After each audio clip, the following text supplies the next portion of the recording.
What is up, E2C Network and Auburn Family? Thank you for joining us on another live recording of the Auburn Experience podcast with myself, Kyle Loomis, and my co-host and good friend, Mr. Austin Scott. Welcome back in the saddle for episode 12, Austin. Episode 12. Yep, where you go, everybody. What a super fun weekend. I feel like we've said that tongue-in-cheek in times in the past few weeks, but We it mean it. really was a super fun weekend. Really mean it this time, and lots of talk about Auburn going on in the state and the national stage. So it's gonna be a fun one. It is absolutely going to be something I've been looking forward to all weekend, to be honest with you, because it's been a while since we've had like a completely holistic, feel good weekend to talk about Yeah, it. I feel like homecoming weekend was the last time we kind of aired all that out in like a good sense, even though we right. struggled in that game mightily too.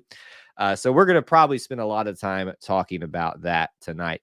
For everybody, as always, that is here for the live recording, a couple parameters. We will start recording roughly 5 minutes. We'll say hello to answer any questions you all might have at the start, so you can start posting those now. But we'll give you a heads up in a second when that starts happening. As always, when you're watching a live stream live or on the replay, smash the like button. Let us know who's here. It always is appreciated, and let other people know that we are broadcasting live and they should join in on the fun on social media, because this is only on YouTube. This is just for the YouTube folks. I share it out on social media, but I don't actually broadcast it out. We want to keep this sometimes, do special things for certain social media accounts or things like that to entice you to follow every single part of it.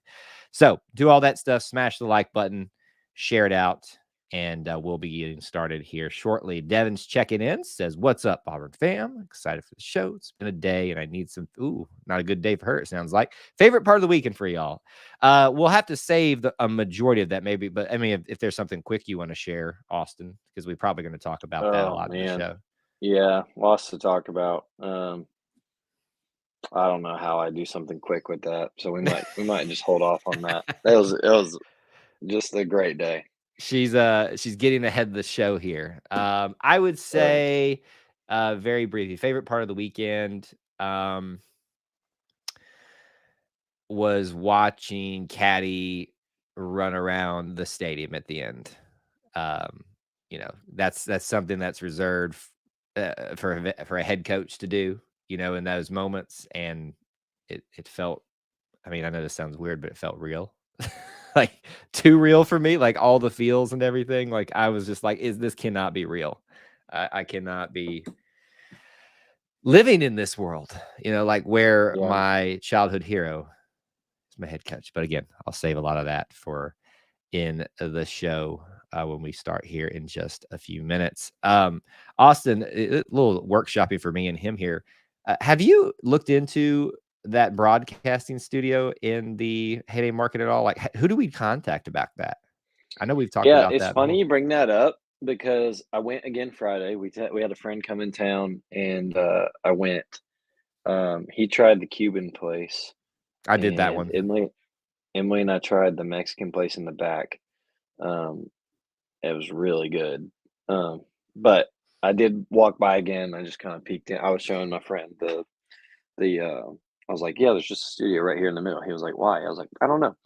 And but it had a big signs on there. It was like, don't go in. But there's no contact or no anything like Yeah, that. it's But hard to figure. I've done some research because I'm asking. We're like riffing here and giving you guys a little behind the scenes look about some of the stuff. I've considered us doing one, me staying through the weekend and seeing if I can get Austin's schedule freed up so that we can go in there yeah, together and do something from Heyday Market, live from that Heyday would be Market. so cool. Like that would Um, be really awesome. it would be really awesome. Environment last night was awesome. A little cold and windy, but awesome. I think everybody was A shocked little. how cold it got. Honestly, Just a little cold windy. Yeah, it was I almost didn't take the big jacket I had on, and my wife, who just praise the Lord for wives who are smarter than us, was like, speak for "You need to yourself. take that jacket. You need to take that jacket." And I was like, "You're right." And so it was a absolute lifesaver because it was cold. Yeah, we all saw the temperatures, and you kind of look at it, you're like, yeah, sure, that's gonna be cold. But I think the thing you always forget to account for is that wind chill. And it's not Yeah. that the wind was whipping the entire night, but it was it was a strong enough wind to make a difference.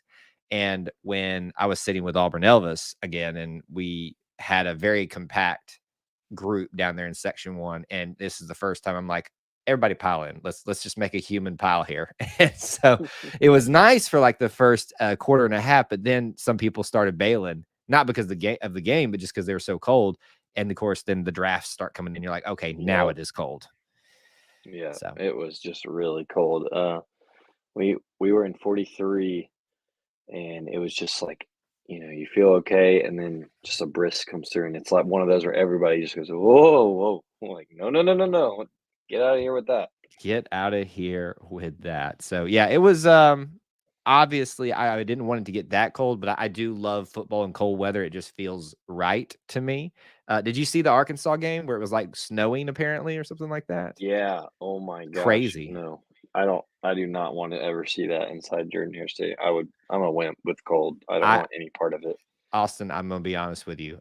If it ever snowed in Jordan Hare, that would be like I said my little Auburn heart's content watching Cadillac run as my head coach for at least a game or two. That's probably the only thing at this moment that could top it, because I have this. Oh We'll get gosh. started here in the podcast in just a second. Let me just share this. Here's my ultimate like college football experience. And it doesn't even have to do with Auburn, but I have fantasized this for years.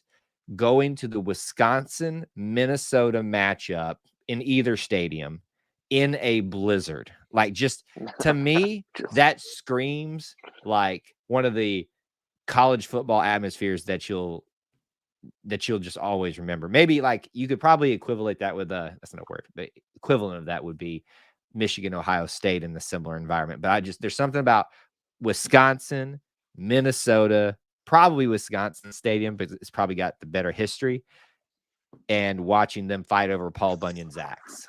I'd go in there with my no. Auburn gear on and be the weirdo, but like, it would be awesome. That Well, that's great. That's for you, and that's for all those folks up there. But my dreams will stay right here with fall October weather, and no, I have no desire to be anywhere near that snow. Last question before we get started. Have we ever played in the snow? I don't know that. That is unless you know it, Austin. Do you? No idea. That is a Clint Richardson question. So he is probably 100%. asleep right now because he's too early. It's only 8 o'clock where y'all are. I was about to say he's back where we are now. I don't know. That man looked really tired when I saw him this morning. So listen, I'm a night owl, so I'm actually really tired, and I probably will not stay up. Well, I say that my plan is not to stay up super late tonight, but it's probably going to happen. Yeah, real quick. I keep saying the last thing, but we'll get. There's a bunch of chatter going on about the coaching search right now. It seems like from what I've now gathered, there was something posted by a beat writer or something that indicated that things were moving forward. But I think if the context I now saw, it seems like it's just kind of getting blown out of a bigger proportion. These conversations are happening. They're just, I don't think it's as big a deal as people are, personally, as people are making it out to be. So probably won't do much discussing on that tonight, but we'll see. Maybe our perspectives of where this might be heading. Our plan tonight is just a riff about this weekend, and we'll see where it takes us. Maybe that includes the coaching search. So with that being said, we're going to get started and get going here. Whoops, let me get that. Everything's blown out of proportion. That's funny. So true, Devin. That is very, very true. All right, we are entering our recording space now. As always, for those of you that are regular, please let people know if they get confused why we're not responding. We may or may not if we see something there we like, but we're going to go ahead and get started with episode 12 of the Auburn Experience, starting in 3, 2, 1. David Housel said it best: the whole of the Auburn Experience. It includes one of Auburn's favorite sons finally running out of a tunnel as the head coach, albeit interim, of the Auburn Tigers. It includes freezing your buns off on steel seats that we hope someday are going to be renovated into something maybe a little bit more comfortable, a little bit more spacious. It includes someone getting engaged on the field in that given game. It includes many things, even more sports. But of course, what we discuss here on this podcast is all about the sports, all about the culture, and namely all about the family. And because it's about family, I have to have a friend and an Auburn family member on this podcast with me, Austin Scott. Welcome back to episode 12. Thanks, Kyle. War Eagle. Is there another weekend in the most recent future, or I'm sorry, most recent past that has encompassed the Auburn experience more than the one we are now ending? No, but also now I'm concerned that you have like ESP or something. Like, are you future seeing? Like, are you a futurist? Like, are you seeing off in the future? Is that what's going on here with that turn of phrase? Maybe what's the term? Freudian slip, maybe Yeah. Freudian slip of hopefully more Auburn experiences like this weekend to come. We'll put it that way. Oh, don't you tease me. Don't you tease me, sir. Listen, No, my but little it was such an incredible weekend. my little Auburn heart is so full right now. I just don't know that I can have another bite. I know. Okay, so let me just say this for all the listeners. We're going to be discussing basically ad nauseum this weekend. Cadillac, not necessarily the X's and O's of the games unless it just happens, but just this weekend. Maybe we'll get into some substantive stuff if it flows that way throughout the show tonight. But I got to riff about some of this stuff, man, because this has been a year and it hadn't been fun a lot of the time. It's been interesting, hadn't been fun a lot of the Oh yeah. time. But gosh, man, sometimes you just come upon something that you never in your wildest dreams thought you would see. You think back for me personally, I am older than Austin. Yes, you can tell if you're watching live of the hairline right now. But I was young once, and I remember sitting, on the floor watching Cadillac Williams run over everybody, run past everybody. Everybody thinks about the go crazy Cadillac, go crazy moment, but I remember, overtime versus Syracuse. I was there for that. That was like his coming out party. I remember, an Arkansas game where he just went nuts as well. I remember him getting hurt time and time again at the end of the season, never being able to really truly complete a season until his senior year. And, it was such a big part of my childhood watching Cadillac Williams. So Yeah. let me start there, Austin, because I think to encompass this discussion and the significance behind this weekend, we have to kind of talk about our history with Cadillac. And for those of you that are listening off in the future, obviously we're talking about Cadillac Williams coming out as the interim head coach in Auburn's 2022 season in the Texas A&M game. Just incredible. So, like, your background, you're a little bit younger than me. What was your understanding of Cadillac growing up? Is it different from mine? Is it something that you grew into? Like, any differences there? Yeah, no, very similar. I was about, let's see, 5, 6, 7, 8 area during Cadillac's time at Auburn. So, I had a 24 jersey. Loved watching Cadillac and Ronnie and them evolve into, like you said, kind of culminating into what the season that was, where they put it all together. And so, yeah, have known ever since they left campus as players that they've gone down in Auburn lore and Auburn legends. And so it still is very surreal. And I think we all kind of needed to see it with our own eyes this weekend of him lead the team out of the tunnel and be the head coach inside Jordan Hare Stadium. And he was, and he got a win. And it's so amazing to think about even still. And I think it from like the very beginning of the day when it was like, all right, the day's come all the way up to running out of the tunnel through the game that it was, and then going back for those of us that were at the game, going back and watching the pregame interview and the postgame interview and seeing all the pictures. And it's just like, yeah, like it really happened and it's still happening.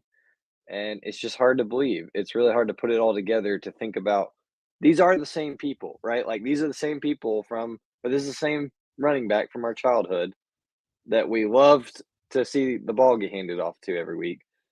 And now he's running down the sideline with the current running back also getting the ball. Like it's some kind of we're almost to Christmas. It's some kind of Hallmark movie is what it feels like. Oh, You almost ruined it by saying Hallmark movie because listen, I'll pull the curtain back for my own family. Sorry, Mom. My mom has Hallmark on like nonstop at her house during Christmas time, but also like in July when they, for some odd reason, do a July marathon because it's Christmas in July, all that stuff. So that almost ruined that whole experience you describing as that for me. I had like a little twitch when you said that. But I get what you're saying. It doesn't seem real.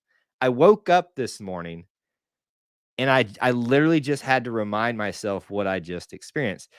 And again, I know we're speaking a lot of hyperbole here and we're acting like we won the national title or something like that. But I think what a lot of fan bases, certain ones that were trying to belittle this weekend, are getting at and don't understand is that this is much deeper. And Cadillac, I don't know that I ever saw him being the one to encompass that. Not that I doubted he could. It's just you look at a Cody Burns, right? Cody Burns came here with the expectation to be a starter and, gave up the starting, not gave up, obviously he was beat out, but, graciously stepped aside to take on a different role and became a beloved figure at Auburn. So, he has that story. Cadillac came here as a star, left as a star. And so it's kind of like, all right, your place is cemented. I didn't think I could love you any more than I do. But then you have to go and win the interim head coaching job. The only thing that happens greater than this is he becomes the head coach. We're not going there necessarily just yet, but because I don't know that I can even fathom the possibility of that, even discuss if that should be happening. But it's real, Austin.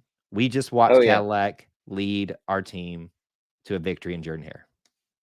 Oh yeah, and it's a thing where, like you were getting to, it's just need to just live in the moment of it and enjoy it. And that is something apparently that is incredibly hard to comprehend for other fan bases and other teammates. And like we know we're not likely going to a bowl game, okay?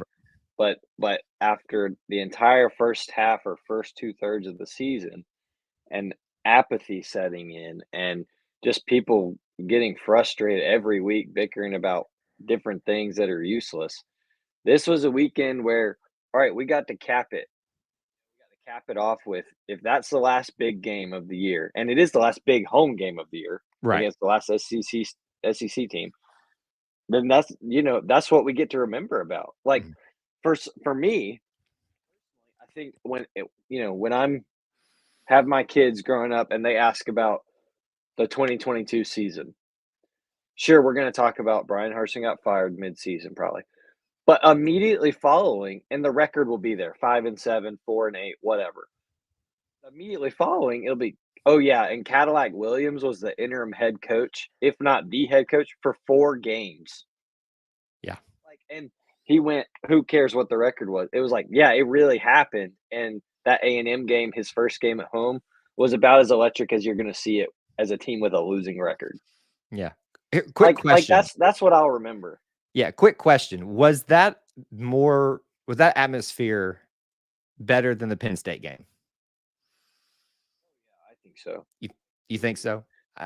I've debated that with a few people. Halftime of the Penn State game, it went so downhill. Like, yeah, in the atmosphere, the performance on the field, like nothing happened. It was like we were just taking it on the chin over and over and over. Like it helps that the game was close, that the atmosphere stays high. I mean, I think there's another element to it, right? Like the atmosphere leading up to the Penn State game was because it was Penn State. The game before was fun and competitive, and Penn State doesn't come here very often. There were so many more elements to this game that kept the atmosphere electric and consistent, I think.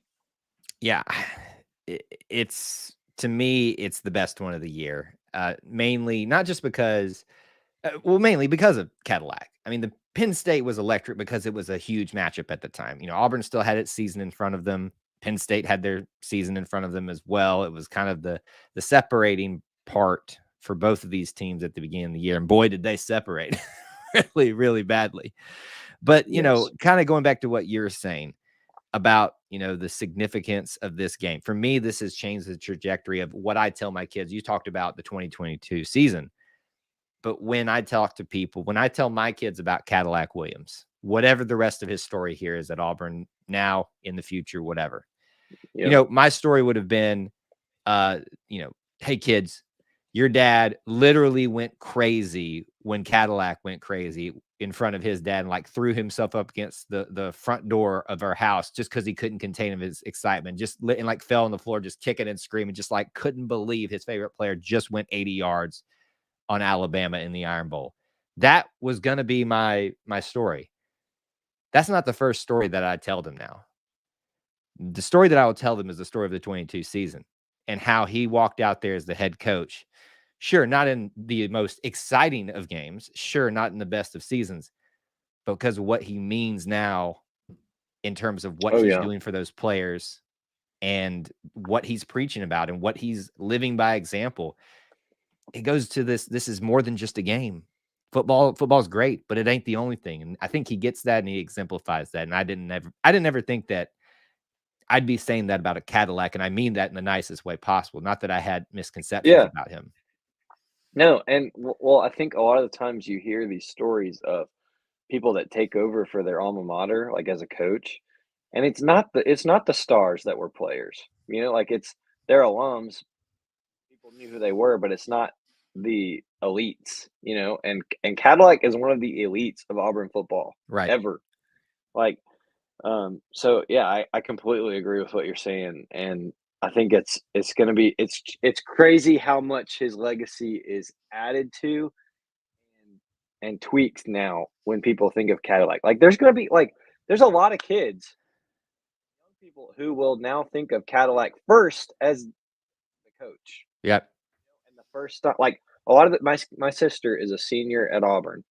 She was born in 01. And so she was like 3 when Auburn went undefeated in 04. Like she has no remembrance of Cadillac as the player. Right. Well, yeah, last night was her last home game, big home game as a student, and she was second row, and she saw Cadillac 10 yards in front of her with Tank Bigsby coming through the stands, high-fiving everybody, and she got an incredible last SEC home game. Like that's what she's going to remember about Cadillac the most. And I think that's going to be the truth for a lot of people. It's funny how the story can change simply from just a football play to what you mean now for the program. And that's the story of Cadillac that's thankfully right now present and maybe growing. We'll see in the future. I do want us to spend another segment talking about this weekend Cadillac, just because I don't know that I can fully encompass how I feel about this, how you feel about this. And maybe we can spend some time here talking about what we experience, not just in the game, but throughout the weekend with all of this. Anything that you want to share on that? I just want to last thing is, this is the thing I tweeted out about just the whole feeling of it. I saw the last 3 head coaches' first win in Jordan Hare: Gene, Malzahn, and Harsin. Yeah, me too. I feel like every time you say Harsin now, you got to be and Harsin. Just the way it kind of goes now. But I saw Cadillac's first one, and now I don't know that I can not continue this streak. Hopefully this is not a streak that we have to have continuing for quite some time, but it was a novel thought that came into my head throughout this weekend, and I couldn't fathom it was going to be, as we talked about in the first little bit. I just can't process all that. All right, so let me ask you this, Austin.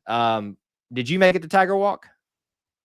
We did not. No. You didn't. Austin. We did not. Oh, I know Austin. it. Look, I don't want to make excuses, but we've talked about it on the show. I got a very pregnant wife, and it does not feel good. You're gonna play that card cold. right now. I'm gonna play that card. Look, but we watched we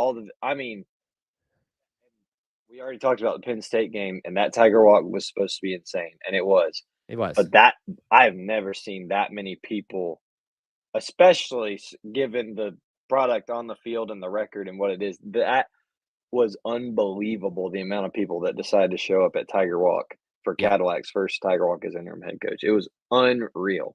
You can call this hyperbole, which is very prevalent in this episode.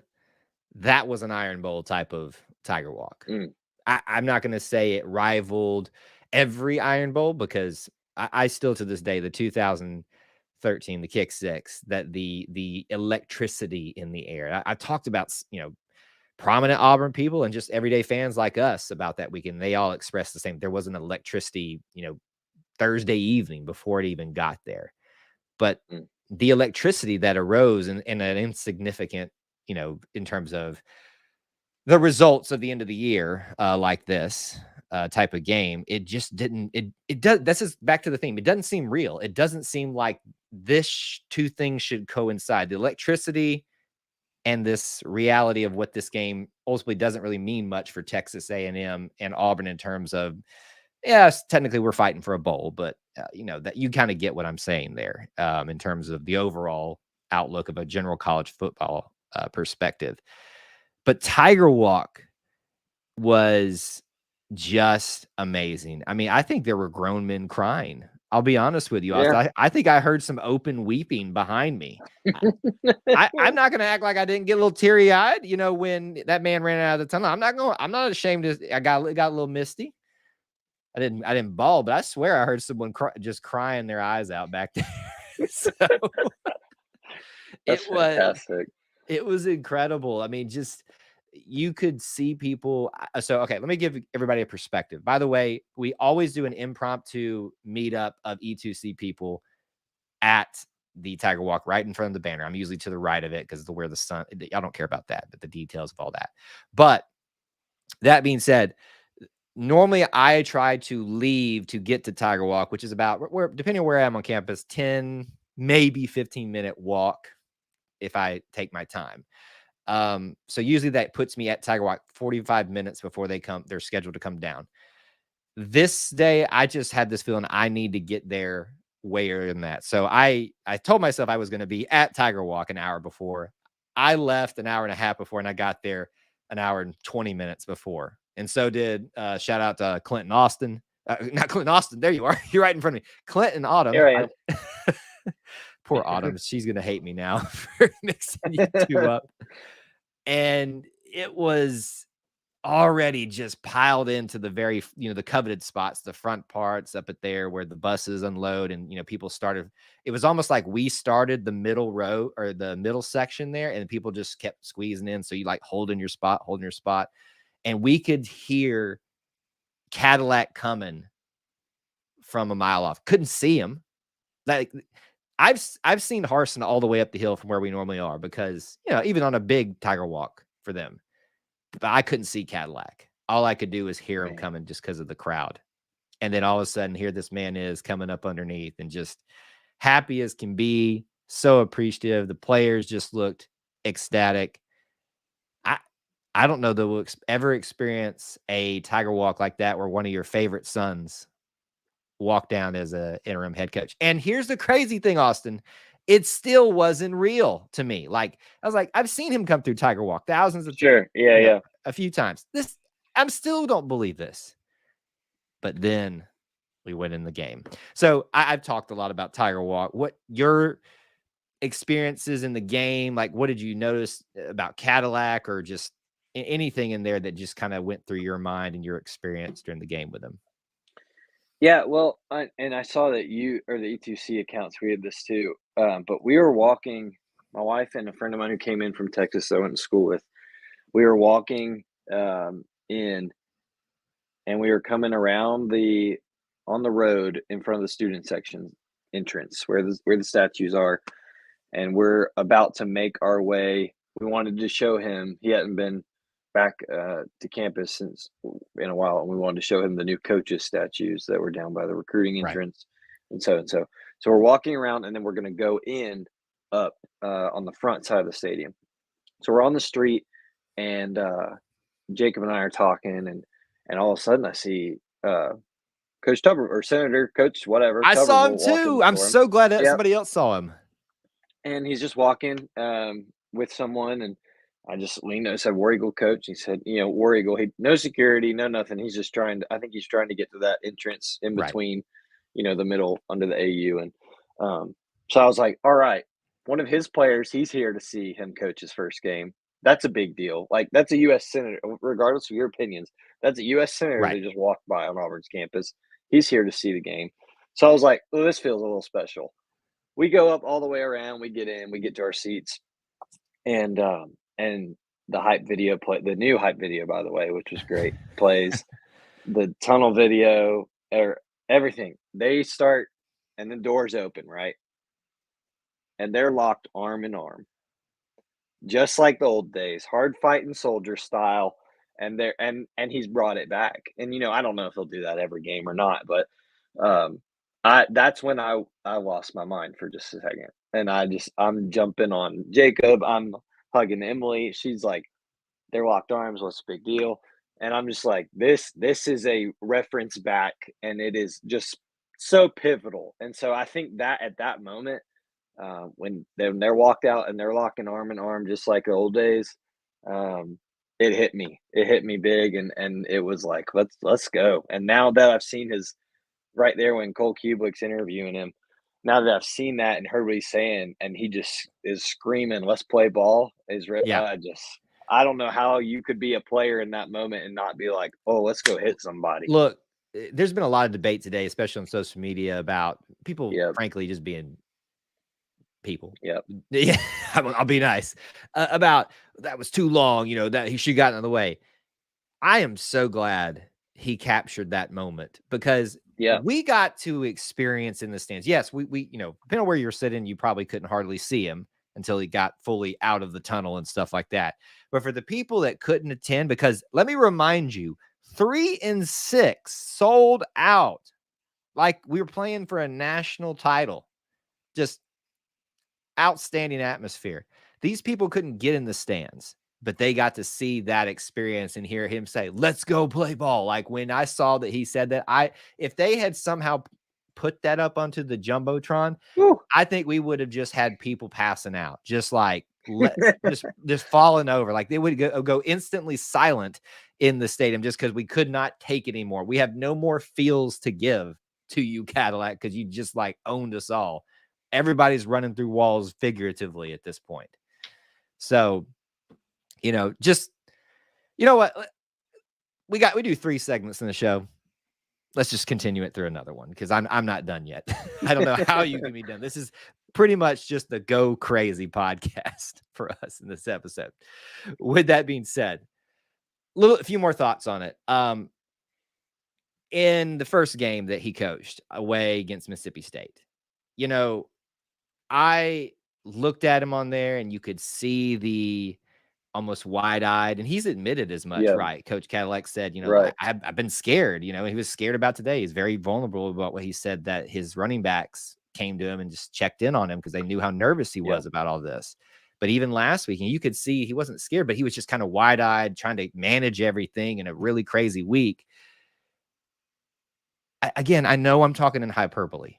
I get it. I know that I'm sensationalizing everything, but there was a moment I kind of pictured in my head on the Jumbotron, and there's this stance that every head coach has, almost like it's not like where they're mad or anything like that, but it's that kind of, they're doing the chess, the math in their head kind of through situations.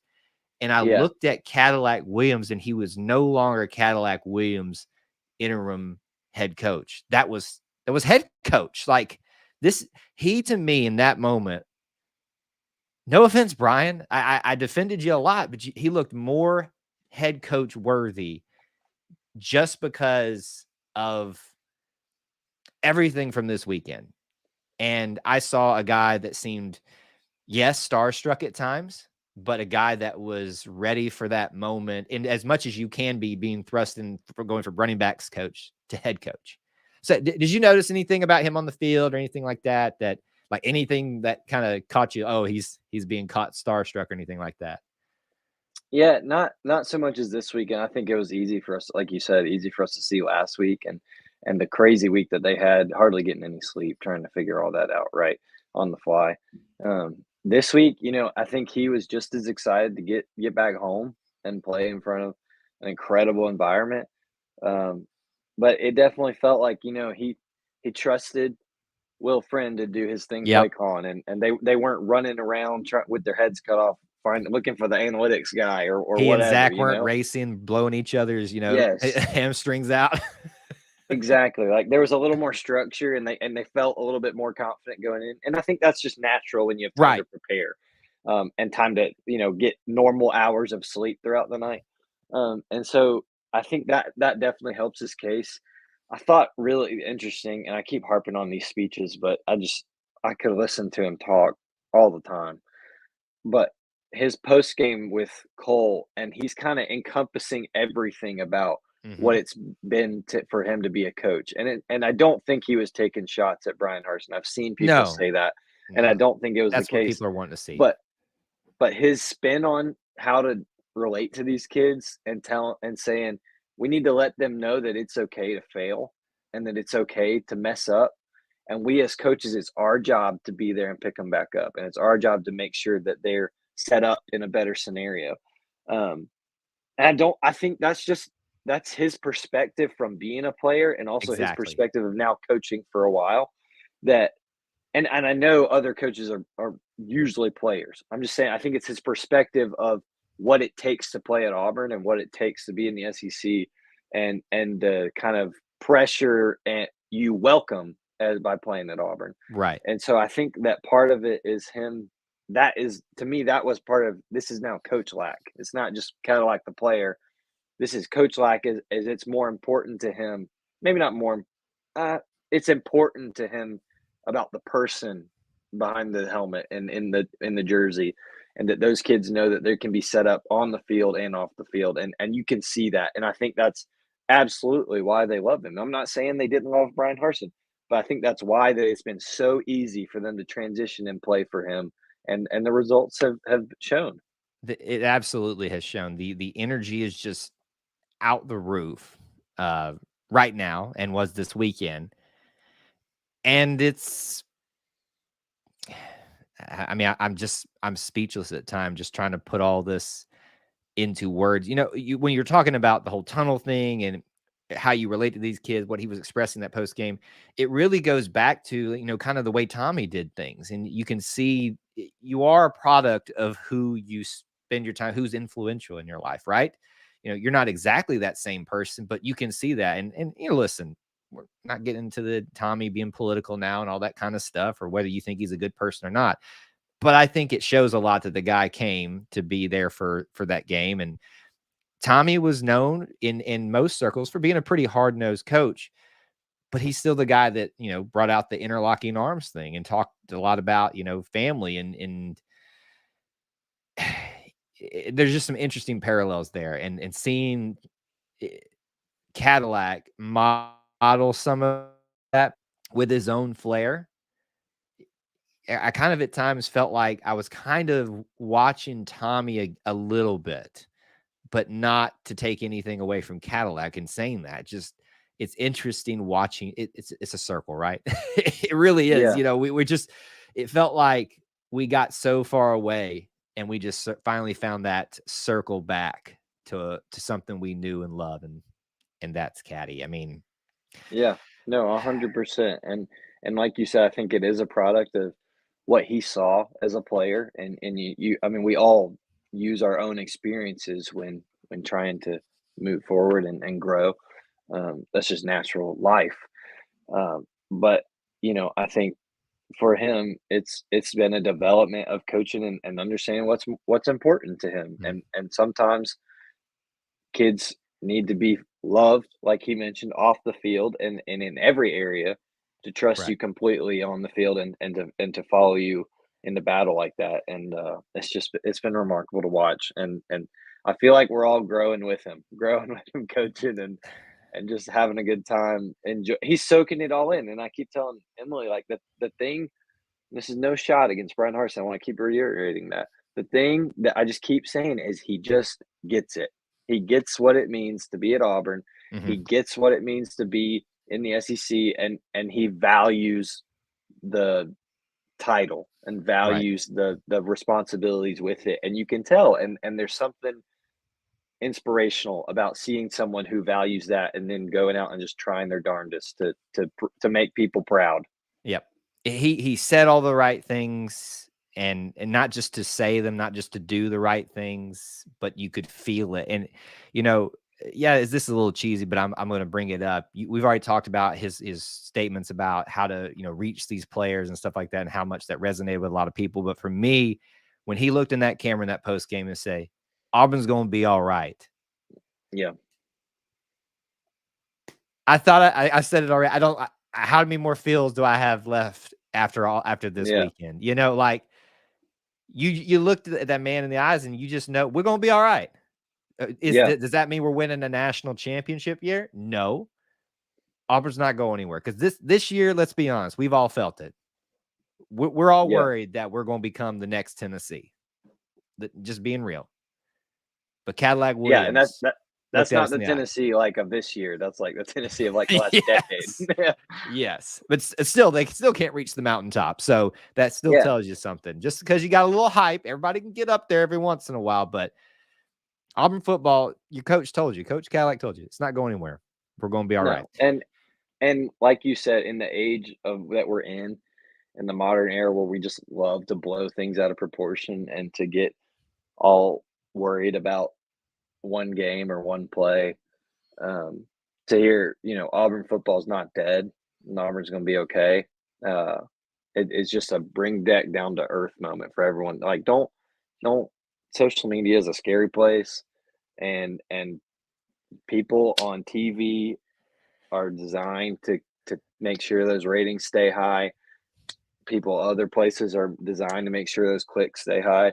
Like, Auburn football is going to be okay. That's coming straight out of the mouth from the interim head coach and somebody who's with those guys every day and with the program. And by the way, sees the boosters, sees the inner workings. Just Auburn football is going to be okay.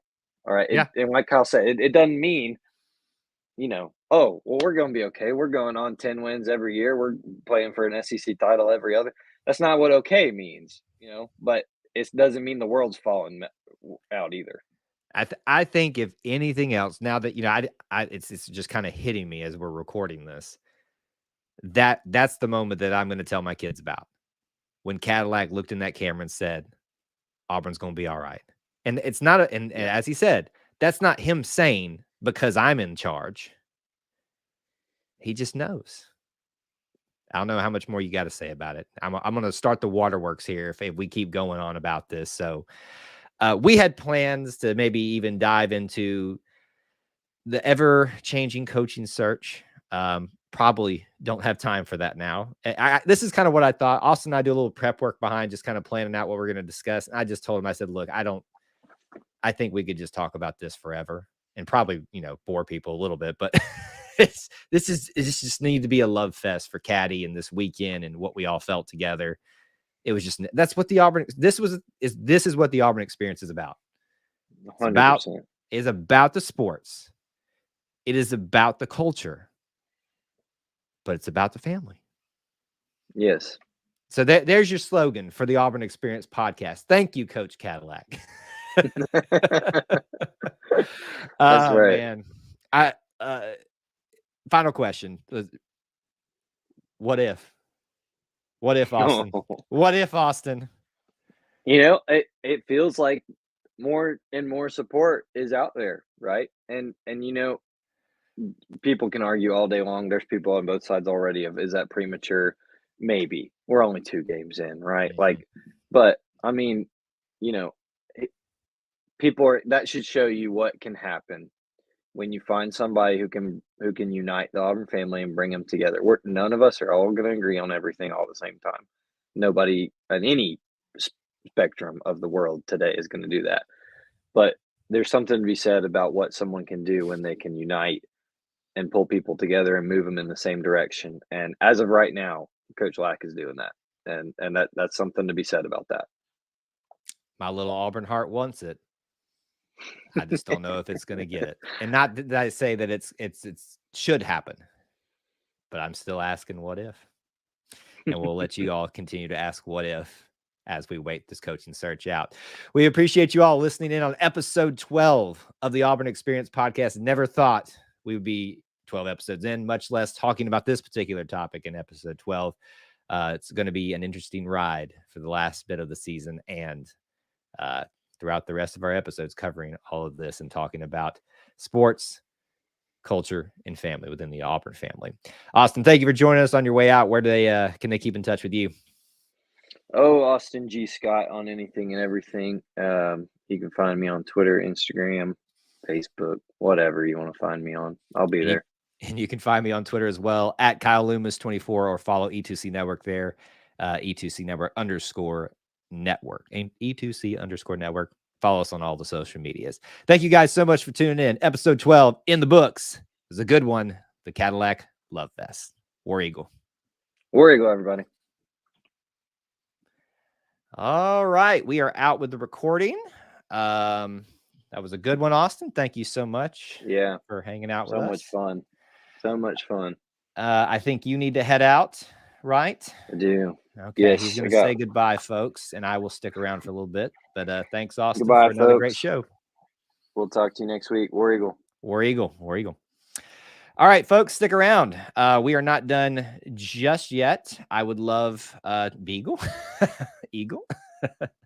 I would love to hear some comments and questions. I can go back through and address a few of the things that was discussed maybe throughout the stream tonight.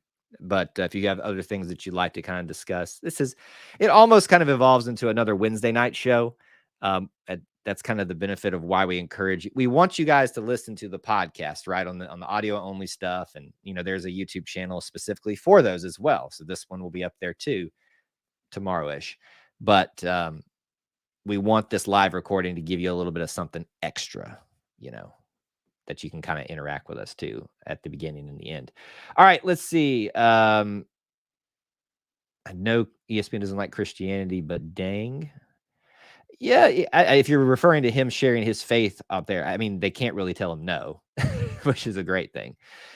So apparently the buzz is coming from a report that Cohen is using the momentum from this weekend to lock in the candidate, and if not, move on to the next one. Yeah, so here's my interpretation of what's going on. And I have not seen any direct post. My assumption is it's coming from a message board or one of the known sites and reporters. Probably has really good sources behind it. But to me, from what I've seen, it just seems a lot of the same, but people are just kind of feeling like it. This is part of the natural process. I didn't see anything to me. We're going to be making a decision this week. I even tweeted out from the E2C Network account. Is it going to happen this week, tomorrow? Could be. We don't know. Listen, if you're doing your job as John Cohen, which, by the way, I've said it a couple times, but I met John Cohen. What a nice guy. Just absolutely nice guy. Love the man so far. If you're doing your job, which I'm sure he is, you are exploiting any angle that you can. And so I would definitely do that. But I will rag on him as much as I can for any reasons. So here's the way I always talk about this, Devin. If I pick on someone, that means I really like you. If I don't pick on you, it means I don't like you. Or at least I don't know you well enough to pick on you. But I pick on those that I love the most. Corey, what will the do with the what will the do? What will the do with the old? What will they do? They do with the old. Great question, by the way. We wanted to talk about some of that tonight, but we're going to save it for next week because this episode needed to be done this way. And we think we can carry a bigger conversation about that because I got to go be part of the media tour and got to see more than the public got to see. And most other reporters, we shared some stuff, shared y'all a lot of that inside stuff. So don't act like we've got some exclusive take. But I want to share my opinions a little bit more in depth for the podcast folks here, especially. So we'll talk about that in a little bit more detail, probably next week, unless things get crazy again. Go crazy. But what will they do with the old performance? And I say we because it's been several people, but I've had conversations even this weekend with some people about that very subject. I think there's a lot of options. I think people forget that the football facility is the indoor practice facility and field even is used by some of the other programs. I have an idea that involves indoor track because we don't have an indoor track for the track team, and they're just across the street, so it wouldn't be that far away for them to turn that into an indoor track. I looked at the spacing again, though. I don't think it's big enough unless they extend the indoor facility. My assumption is that you will not see any movement in that area for quite some time. But I think also let me give a layout for everybody. So you've got the athletics main building that a lot of y'all have seen. It's where Reverse Tiger Walk happens. Big question is Reverse Tiger Walk going to happen at the Football Performance Center now? Probably so. Is Tiger Walk going to start from there? Who knows? It's old. I'm sure I haven't been in it in a minute, but I've been in it some and through most of it. I can see where it would be a little bit out of date. Maybe it needs to be changed up a little bit. My guess would be they would find a way to take the indoor practice facility that is currently there and any newish things that came with that and kind of rework them and maybe tear down that old building and renovate parking situations, administration, athletics type of stuff outside of football, because I'm assuming all the football coaches will be at the Performance Center. Yeah, there's a lot of opportunities. I would love to see us personally. I have a very strong affinity for the track and field program because my wife was a track and field athlete, not at Auburn, but just growing up, and we do the Tiger Track show together. I would like to see them do something with that. There's also maybe an opportunity to do something in that area for baseball. Yeah, there's a lot of possibilities, but unfortunately, I think a lot of it's going to be kind of on hold because you got to think about the projects that are coming, right? You've got just blanked because I saw a little email come through. I thought it's an important email, but I thought it was an important email about something else. Gosh, I've lost my train of thought now. Oh, so football performance center is taken care of. The basketball thing is got its funding apparently, and now you're moving on to baseball, which will be happening. So the big three will be taken care of. So then you can start focusing in on, I say this, I hope you know what I mean. Not that they're less important, but the lower tier program and athletics department stuff, like administration buildings, maybe rearrange some stuff for those programs. So it's a big question, Corey, that maybe we'll have to do like a big podcast or show about someday in the future. But right now, I think, there's going to be not a lot of movement with that because I think people still use it enough. It's kind of like Beard Eves is still there because it's being utilized well enough by a lot of different clubs. People forget, and I think it's still there, the national handball team for the Olympics. That's where their headquarters. The kinesiology department's down there. So I think you're going to probably be seeing, when the dust settles and all this other stuff, a big renovation of that area between the new football performance center, which encompasses Beard Eves, that building, that parking lot. Yeah, I think that's going to be the next thing that goes and changes. Probably a big project, and would not surprise me. That's why John Cohen got the job. It's all coming together as we're talking about it here. All right. I talked for a minute there, so let me skip ahead. I may come back through and cover some more topics here. We're pushing an hour here, though. Dynamic Earth. Oh, you took a class in Dynamic Earth. Yeah, I used to go to basketball games, and I'm sure you did too. They're all the time, and have been down below I had to go down there to meet someone in their office one time, and it took me forever to find them. I had to turn in some type of paper or something, which is really weird. I can't remember that now. So Devin, one thing to consider so apparently she's saying that there's discussion on social media about yada yada, about, we're getting the name tomorrow, all that kind of stuff, which may be true. You never know. One advantage to doing it now, especially if you're a head coach, let's just play the odds here and what most conventional wisdom thinks, that Auburn's going for Lane or Hugh. They have both effectively been eliminated from, big postseason opportunities. Lane just lost out in the SEC championship, which effectively, not that he was in the playoff hunt, but ruins that. So that kind of changes things for him. Hugh lost a game to UConn, so that kind of changes things for them in Power Bowl bid or bigger bowl bids and stuff like that. So now you could move on, come in, and start your recruiting cycle with about a month left when the early signing period starts. That's a huge thing. So that may be why that smoke is starting to get stronger, because that's what's happening. I don't know.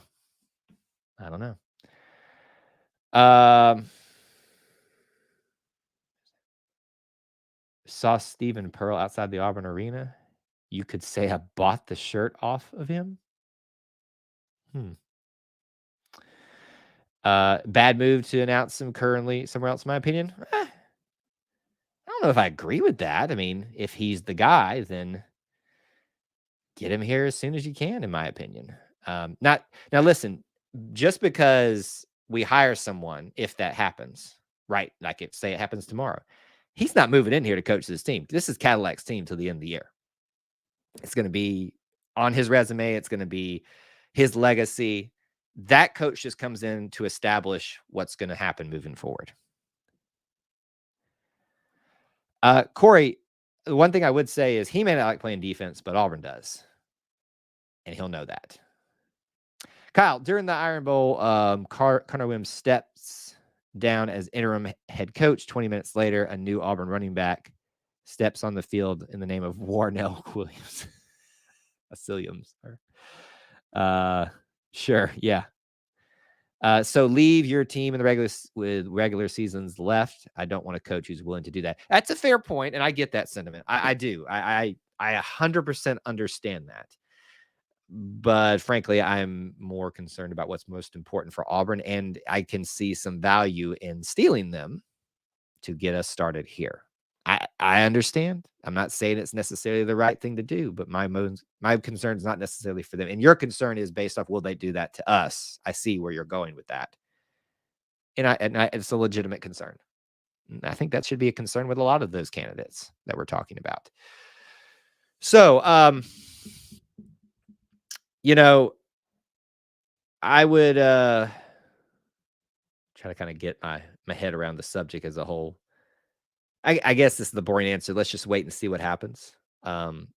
Most people were assuming, based off some of those posts that apparently came from message boards and stuff, that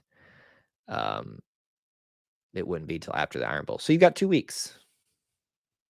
2 to 3 weeks to an official decision. Now, here's what's going to happen. Let me just put it to you this way. You're going to see reports and reports of reports, everyone trying to beat each other to the punch. Just hold me, see if I'm right.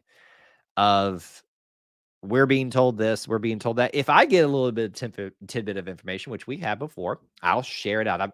We don't have necessarily a blog, so I won't do that on a blog, but I'll especially share it with the Booster Club members. But online as well. So we'll see. You're just going to see a lot of smoke. The question is there a fire at all, and to what degree? Do you think Alabama could steal Lane from us? Yeah, they could. I'm not bought into the concept that Lane wants to be at Alabama. There's something about that I think he doesn't like. Why would you want to go somewhere where the best you could ever be is number 3? And we're ignoring a lot of other great coaches that Alabama has had. Gene Stallings.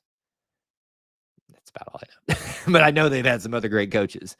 I mean, they're all got statues and everything for them. So the best you'll ever be is number 3. That's not a question. Now, and we've talked about this before, at Auburn, you could be number 3 and never pass that. But in terms of like championships and stuff like that, it's not that hard to beat.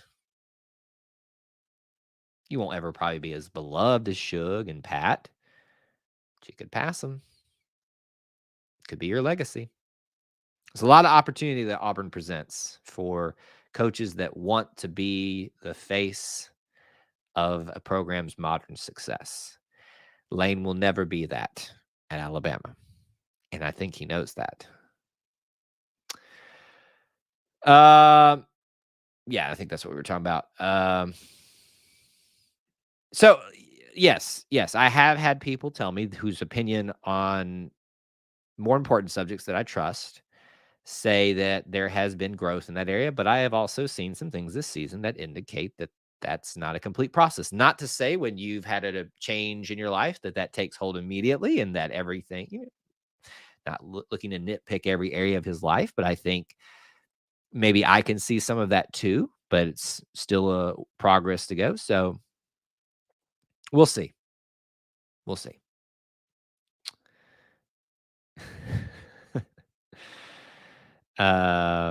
Lane could easily be number 2 if things work out right. You're talking about here at Alabama. Here at Alabama. At Alabama, no. At Auburn, not easily. At Auburn, it is not going to be easy. For what Auburn is, you will never be higher than number 3 in their eyes, Suge and Pat. But in terms of success, just on the field stuff, you could be number 1, but you will never be Suge. You will never be Pat. For Alabama, who all they care about is success, and I know that's kind of an oxymoronic statement, but I hope you get what I'm saying. He will never be higher than 3. Never. Take that to the bank. Grimes, head coach, caddy, OC. I wouldn't hate it. Could do a lot worse than that. It would not win over a lot of popularity contests, but it would be a very strong move. There's a lot of listen, guys. I love all of the let's get the Auburn players back thing. That rarely works out. I don't know that I've ever seen it done, except on NCAA football. I would love it in terms of feel-good stories, but I don't know that it's what Auburn needs to do.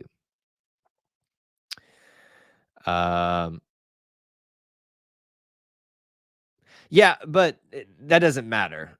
Suge's legacy is cemented here, and it will never. When your name's on the stadium, there's a reason for that. Suge's legacy will never die. He's the reason we are who we. Well, I should say he. Very few people know a lot of details about Cliff Hare, George Petrie. You've heard of him. Most people have heard of him, or if you're doing the Auburn Creed, that's George Petrie. Those are the reason we exist. Mike Donahue. Those are the guys that the reason we exist. We are who we are because of Suge, and that will never go away.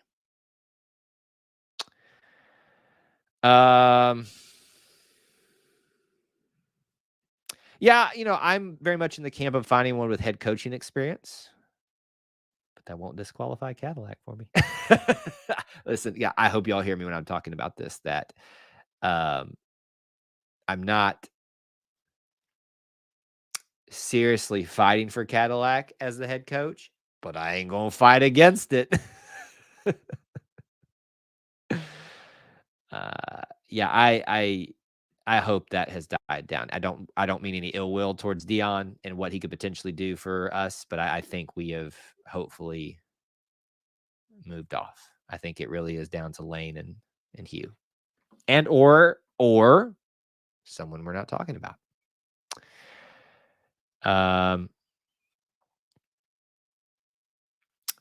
You got suspended off of Twitter? Yeah, Twitter's a interesting thing. Well, they'll find reasons to get you. Haven't got us yet, but I'm sure it's coming. Yeah,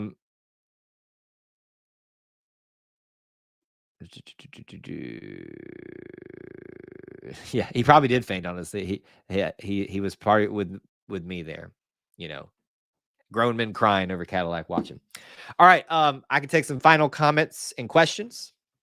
Post them right now. Smash the like button if you haven't. Couple things. Here's your schedule for the week. Tomorrow night, post breakdown and grade show. I haven't caught up with Ben yet, but I expect him to be there. No reason not to be. So we will grade out this game. It'll be a much more pleasant experience as we have had over the last game, at least. So that will be fun. Tuesday night, post-game live stream with the Auburn basketball game. Really excited for that one as well. You know I love talking basketball. Wednesday night live show. We have there's 8. All of these are at 8 unless otherwise stated. Post-game show will be after the game, whenever that ends.